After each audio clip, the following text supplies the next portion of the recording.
के बारे में। तो चलिए आज हम मनाली चलते हैं। तो देखना है कि मनाली में हमको क्या-क्या प्रॉब्लम मतलब कि क्या-क्या फेस करना पड़ता है, कितना पैसा चाहिए, कहाँ-कहाँ घूमने जाना है, किसके साथ जाना है, किस टाइम पे जाना है, ये सारी चीज़ें बहुत इम्पोर्टेंट हैं। तो चलिए आज इस चीज़ को लेकर के थोड़ा-सा डिस्कशन करते हैं। देखते हैं, बताते हैं आपको कि क्या-क्या करना चाहिए। मैंने अपनी मनाली ट्रिप की थी, मैं उसके बेसिस पे आपको शेयर करूँगा कि कैसे क्या-क्या करना ठीक रहेगा। तो सबसे पहली बात तो ये है कि आपको जाने के लिए बस लेनी पड़ेगी, कोई ट्रेन नहीं है। बस मिलेगी आपको दिल्ली से। दिल्ली से ट्रैवल्स की बस जाती हैं बहुत सारी, तो वहाँ से आप बस कीजिए, जो मैक्सिमम शाम के टाइम होती हैं और आपको नेक्स्ट डे सुबह मनाली पहुँचा देंगे। अब बस से जा रहे हैं, तो दूसरी बात ये है कि हमको क्या-क्या आइटम ले जाना चाहिए वहाँ पे जाने के लिए। सिंपल ऐसे थोड़ी कि जैसे हैं वैसे ही उठ के चल रहे हैं, कुछ ना कुछ तो लेके जाना पड़ेगा। तो सीधी बात है, वहाँ पे बर्फ़ गिरती है, तो बर्फ़ के हिसाब से कुछ ना कुछ आइटम तो लेके जाना पड़ेगा। तो आपके पास होना चाहिए, एक जैकेट होनी चाहिए, क्योंकि बहुत ही रिक्वायरमेंट है उस चीज़ की।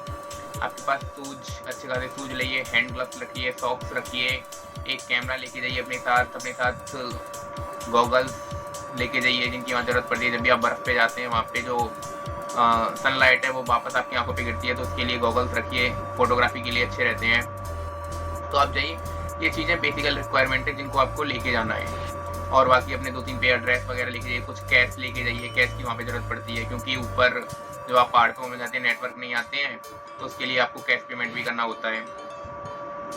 आप अपने साथ एक साउंड बॉक्स लेके जाइए, अगर आपको म्यूजिक वगैरह का शौक है, तो उसके लिए आप अपने साथ एक साउंड बॉक्स लेके जाइए जिसकी वहाँ पे आपको ज़रूरत फ़ील होगी and you will feel better.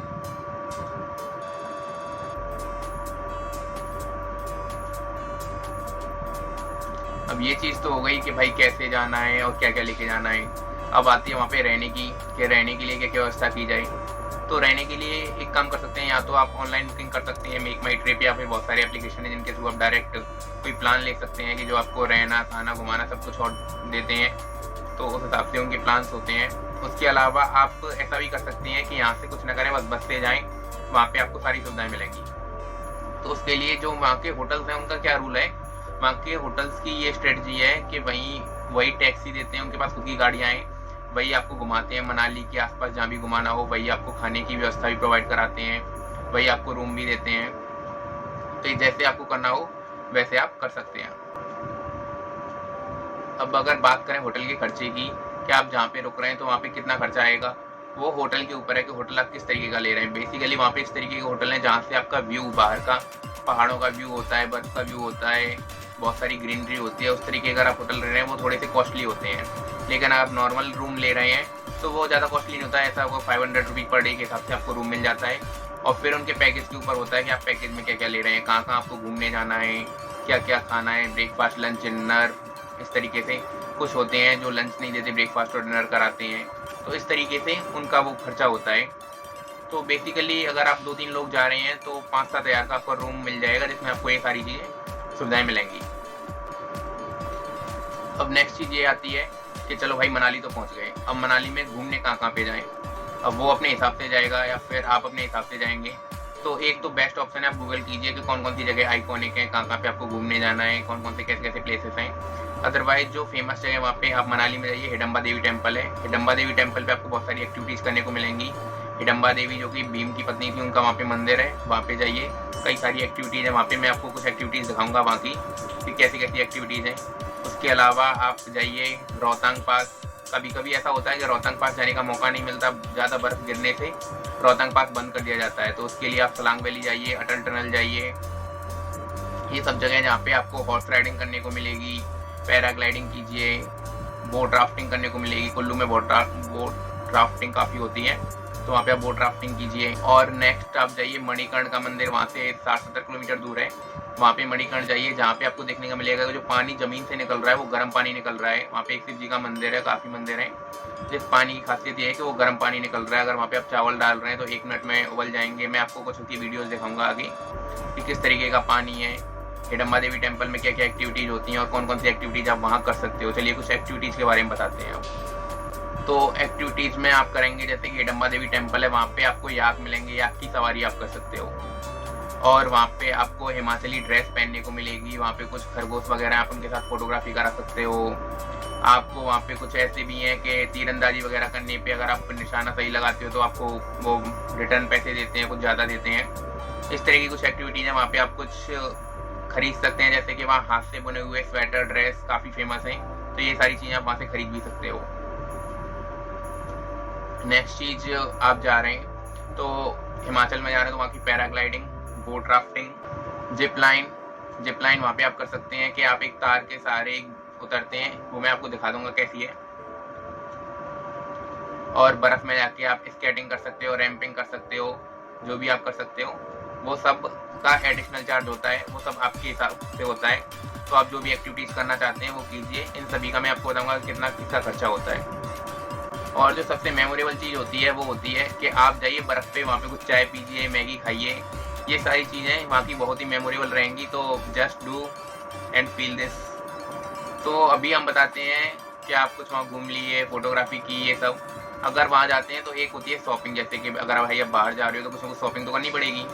कोई साथ में जा रहा है वो आपको शॉपिंग करा देगा, या फिर अकेले जा रहे हो फिर भी घर के लिए कुछ ना कुछ शॉपिंग होती है। तो शॉपिंग करने के लिए आपको क्या क्या चीज़ें वहाँ से खरीदते हैं। तो हिमाचल के एक तो सेब फेमस है, तो कुछ ना सेब खरीदिए, जैसे कि मैं लाया था सेब खरीद के, वहाँ पे ग्रीन कलर के एप्पल थे, वहाँ के सेब फेमस हैं। आप वहाँ से हिमाचल की सॉल, वहाँ पे कश्मीरी सॉल मिलती हैं, तो सॉल वहाँ की काफ़ी फेमस हैं, वो लीजिए। की चैन लीजिए, किसी के लिए कोई गिफ्ट लीजिए, ये सारी चीज़ें। और वहाँ पे एक माँ वैष्णो देवी टेम्पल है कुल्लू में, जहाँ से आपको वुडन के आइटम मिलेंगे, लकड़ी के बने हुए एक से एक बहुत ही अच्छे सामान है, तो आप वहाँ से शॉपिंग कर सकते हैं। और वहाँ पे जो भी टैक्सी वाला बंदा होगा उससे आप कह दीजिए कि हमें कुछ शॉपिंग करनी है, ऐसी जगह पे ले जाए, तो वो आपको खुद ऐसी जगह पे ले जाएगा जहाँ से आपको शॉपिंग कर सकते हो।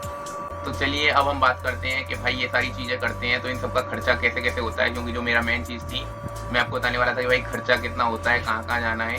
तो इसके खर्चे के बारे में बात करते हैं। तो खर्चा आपका पड़ेगा, अगर आप एक बंदे के हिसाब से मैं बता रहा हूँ, अगर एक बंदा आ रहा है, अगर आपके साथ जो भी है, तो आप उसी तरीके से देखिए कि आप दिल्ली टू मनाली जाते हैं तो आपका एक साइड से किराया 1000 रुपये एक बंदे का लगेगा।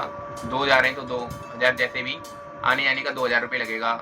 और कुछ ऑफर हो, कुछ हो, तो आप उससे कुछ कम हो सकता है, लेकिन एवरेज 1000 रुपये लगता है एक साइड से। उसके अलावा अगर आप किसी होटल में रुक रहे हैं तो मानिए 3000 रुपये पर पर्सन के हिसाब से लगेगा। अगर आप ज़्यादा बंदे हैं तो वो आपके लिए बहुत अच्छी बात है, क्योंकि वहाँ रूम शेयर कर सकते हो, लेकिन एक बंदे के लिए वहाँ थोड़ा सा महंगा पड़ेगा। तो लगभग 3000 रुपये एक बंदे के लिए रहेगा, जो कि आप में 2 या 3 दिन के लिए रहेगा। इसमें खाना पीना रहना और वो आपको घुमा के भी साथ में देगा, ये उनका पैकेज होता है। अब ये आप उनके साथ डिस्कस कीजिए कि वो पैकेज में आपको कहाँ कहाँ घुमा रहे हैं, क्या क्या फूड प्रोवाइड करा रहे हैं, ये सब आपको वहाँ जाके उनसे डिस्कस करना होगा।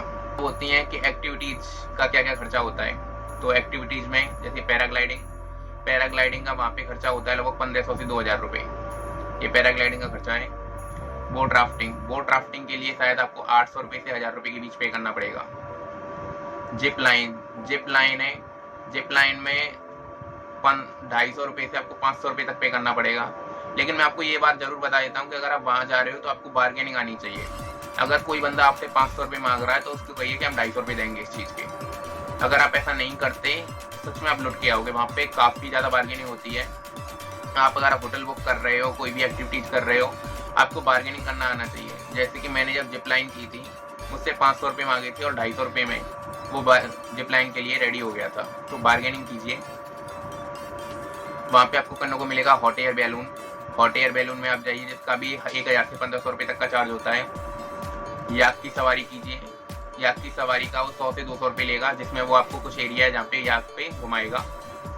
और हॉर्स राइडिंग आपको करने को मिलेगी सलंग वैली में, आप वहाँ जाइए, वहाँ पे आप हॉर्स राइडिंग का मजा लीजिए। और नेक्स्ट चीज़ है कि शॉपिंग का कितना खर्चा है। तो भाई वो तो आपके हाथ में है कि क्या क्या शॉपिंग करनी है। बेसिकली अगर नॉर्मल से नॉर्मल करेंगे आप 1000-2000 रुपये की शॉपिंग तो नॉर्मल हो जाती है। बाकी आपके ऊपर है कि आप कितनी शॉपिंग कर रहे हैं वहाँ पे जाके। तो अब इसका ओवरऑल अगर देखें कैसे खर्चा होता है, तो 2000 आने जाने का, 3000 रहने का, 2000 की शॉपिंग, 3-4 हज़ार की आपकी एक्टिविटीज़, तो यही आपका खर्चा होता है। और एक और चीज़, जैसे कि ये ड्रेस मैंने पहनी हुई है, आप ये देख सकते हैं। ये ड्रेस जब आप लेते हो, जैसे कि अगर आप बर्फ़ पे जा रहे हो तो आप नॉर्मल ड्रेस में तो नहीं जाओगे, सारी भीग जाएगी। तो इस ड्रेस का चार्ज अलग से लगता है। ये 250 रुपये था जिस टाइम पे मैं गया था। अभी कितना है आप देखिए, बताइए मुझे, कमेंट कीजिए कि 250 रुपये की, जिसमें आपको ये एक ड्रेस मिलेगी और शूज मिलते हैं। और अपने साथ आप सॉक्स जरूर लेके जाइए, सॉक्स और हैंड ग्लव्स। अगर आप लेके नहीं जाते वहाँ आपको खरीदने पड़ेंगे और ज़्यादा क्वालिटी अच्छी नहीं होती है। वो आपको 100 रुपये की एक पेयर मिलता है। सॉक्स लीजिए 100 रुपये के, 100 रुपये के आपको हैंड ग्लव्स लेने पड़ेंगे। तो 200 रुपये का आपका एडिशनल चार्ज है, ये आप अपने घर से लेके जाइए अच्छी क्वालिटी के, ये चीज़ की आपको वहाँ ज़रूरत पड़ेगी। तो अब जो सबसे लास्ट की चीज़ है वो सबसे इम्पोर्टेंट है कि भाई किस टाइम पे जाया जाए। ये भी तो होना चाहिए कि जनवरी के महीने में, जून के महीने में, दिसंबर में किस टाइम पे जाया जाए। तो सबसे बेस्ट टाइमिंग होती है जो मनाली जाने की, वो होती है कि अक्टूबर से फरवरी के बीच, कि ठंडी ठंडी रहती है यहाँ पे। तो आप वहाँ जाएंगे, वहाँ पे आपको बर्फ़ देखने को मिलेगी अच्छी खासी। ये टाइम है बेस्ट जाने का। मैं गया था, मैं नवंबर के महीने में गया था, जहाँ पे मुझे कई जगह पे बर्फ़ नहीं मिली थी, लेकिन वो लोग बता रहे कि दिसंबर के महीने में यहाँ पे सब जगह बर्फ़ मिलेगी।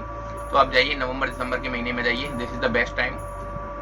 ओके गाइज, आप बताइए वीडियो आपको कैसा लगा, और मैं आपको इसके साथ अपनी कुछ एक्टिविटीज़ के फोटोज भी दिखाऊंगा, तो आप देखिए, आप जाइए कीजिए।